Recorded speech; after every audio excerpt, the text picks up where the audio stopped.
मित्रांनो, स्वागत आहे आपल्या ॲडव्होकेट नरेंद्र माधव या चॅनलवरती। आज आपण सामाजिक दृष्ट्या इम्पॉर्टंट असणारे जे कायदे आहेत त्या कायद्याच्या अनुषंगाने आपण बोलणार आहोत की कोणकोणते कायदे महत्त्वाचे आहेत आणि ते कायदे भारतीय समाज व्यवस्थेमध्ये सामाजिक दृष्ट्या किती महत्त्वाचे आहेत आणि या सगळ्याच्या अनुषंगाने एक वकील म्हणून, एक कायद्याचे विद्यार्थी म्हणून आपलं काय कर्तव्य असायला हवं या अनुषंगाने आपण ह्या व्हिडिओच्या माध्यमातून बोलणार आहोत। तत्पूर्वी चॅनल आपल्याला आवडत असेल तर नक्की लाईक कराल, सबस्क्राईब कराल, कारण ह्या चॅनलच्या माध्यमातून आपण सर्वसामान्य लोकांमध्ये पर्यंत कायद्याची जनजागृती व्हावी, लोकांना कायद्याचा अभ्यास व्हावा या अनुषंगाने आम्ही हे चॅनल निर्माण केलेलं आहे। आपलं पण एक कर्तव्य बनतं की करा आणि कायद्याचं नॉलेज आपल्या पदरामध्ये पाडून घ्या।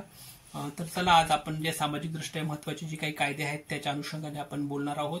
मित्रांनो, कायद्याच्या दृष्टीने जर विचार केला तर कायद्याचे दोन भाग ढोबळमानाने बघायला मिळतात। एकीकडे फौजदार कायदा आणि दुसरीकडे सिव्हिल कायदा, ज्याला आपण दिवाणी कायदा आणि फौजदारी स्वरूपाचे कायदे असे दोन प्रकारचे कायदे आपल्याला बघायला मिळतात। फौजदारी स्वरूपाच्या कायद्यामध्ये अत्यंत गुन्हेगारी स्वरूपाचा कायदा त्या ठिकाणी मेन्शन केलेला असतो आणि दिवाणी स्वरूपाच्या कायद्यामध्ये जे काही दिवाणी दावे असतात ते दिवाणी दावे दिवाणी कोर्टामध्ये चालवण्यासाठी दिवाणी स्वरूपाचा कायदा त्या ठिकाणी अंमलात आणलेला असतो आणि फौजदारी स्वरूपाच्या कायद्यामध्ये क्रिमिनल नेचरचे कायदे त्या ठिकाणी चाललेले असतात आणि क्रिमिनल नेचरचेच कायदे किंवा क्रिमिनल नेचरचेच कोर्ट त्या प्रकारचे दावे त्या कोर्टामध्ये चालवण्यासाठी आपल्याला बघायला मिळतात।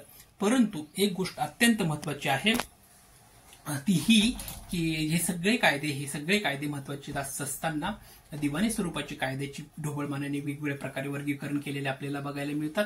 त्याचबरोबर फौजदारी स्वरूपाची कायद्याची सुद्धा वर्गीकरण आपल्याला केलेलं बघायला मिळतं। हे दिवाणी स्वरूपाचे जे कायदे आहेत त्यामध्ये ट्रान्सफर ऑफ प्रॉपर्टी ऍक्टच्या अनुषंगाने काही कायदे येतात। त्याचबरोबर घरगुती मॅटर ज्याला आपण म्हणतात, फॅमिली इश्यूज जे असतात त्या फॅमिली इश्यूजच्या संदर्भातील दावे आपल्याला बघायला मिळतात। त्याचबरोबर इतर काही टॉर्ट्स रिलेटेड मॅटर असतील किंवा जे दिवाणी नेचरचे जे दावे आहेत, ज्याला आपण दिवाणी स्वरूपाचे दाव्याची जी व्याख्या आहे त्या दिवाणी स्वरूपाच्या दाव्यामध्ये जे पिक्युनरी नेचरचे दावे येतात ते सगळे दावे दिवाणी स्वरूपाच्या दाव्यामध्ये आपल्याला बघायला मिळतात। तर फौजदारी स्वरूपाच्या दाव्यामध्ये जे गुन्हेगारी स्वरूपाचे दावे आहेत, ज्यामध्ये अत्यंत हिनियस स्वरूपाचे काही मॅटर्स ज्याला आपण म्हणतात की मर्डर्स, खून, दरोडा, बलात्कार ह्या स्वरूपाचे जे काही गुन्हे आहेत ते गुन्हे फौजदारी स्वरूपाच्या दाव्यामध्ये आपल्याला बघायला मिळतात। मित्रांनो, ह्या संपूर्ण घडामोडी बघत असताना ह्या दोन्हीही फौजदारी स्वरूपाचे दावे चालवण्यासाठी फौजदारी स्वरूपाचे कोर्ट आपल्याकडे बघायला मिळतात आणि दिवाणी स्वरूपाचे दावे चालवण्यासाठी आपल्याकडे दिवाणी स्वरूपाचे कोर्ट आपल्याला बघायला मिळतात। म्हणजेच दिवाणी स्वरूपाचा दावा आणि त्याचं ज्युरिडिक्शन हे ठरलेलं असतं। त्याचप्रमाणे फौजदारी स्वरूपाचा दावा आणि फौजदारी स्वरूपाचं ज्युरिडिक्शन सुद्धा आपल्याला ठरलेलं असतं। आता दिवाणी स्वरूपाचं जे ज्युरिडिक्शन आहे, ज्याला आपण न्यायिक हद्द असं म्हणूयात, की जी काही न्यायालयाची जी हद्द आहे ती ठरलेली असते की फौजदारी स्वरूपामध्ये पोलीस स्टेशनची ज्या प्रकारे हद्द असते त्याच पद्धतीने कोर्टाची सुद्धा एक ठराविक अशी हद्द असते।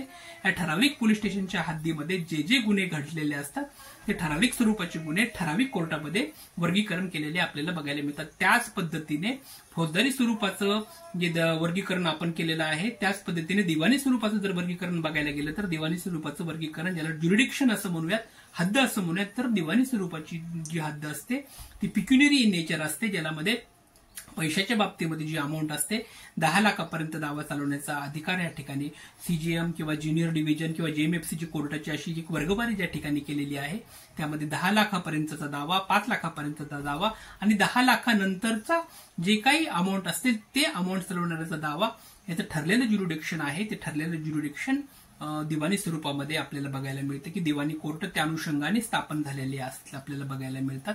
मित्रांनो, या छोट्याशा व्हिडिओमध्ये आपण दिवाणी स्वरूपाची दावे कोणते आणि फौजदारी स्वरूपाची दावे कोणते आणि त्यांची न्यायालयात असणारी हद्द ही कशा पद्धतीने काउंट केली जाते याचा आपण या ठिकाणी माहिती घेतली। व्हिडिओ आपल्याला आवडला असेल तर लाईक आणि सबस्क्राईब करा। पुढील व्हिडिओमध्ये आपण संपूर्णपणे दिवाणी प्रक्रिया कशी असते आणि फौजदारी स्वरूपाची प्रक्रिया कशी असते याचा संपूर्ण आढावा आपण पुढील व्हिडिओमध्ये घेणार आहोत। तो व्हिडिओ बघितल्याबद्दल धन्यवाद। Thank you so much.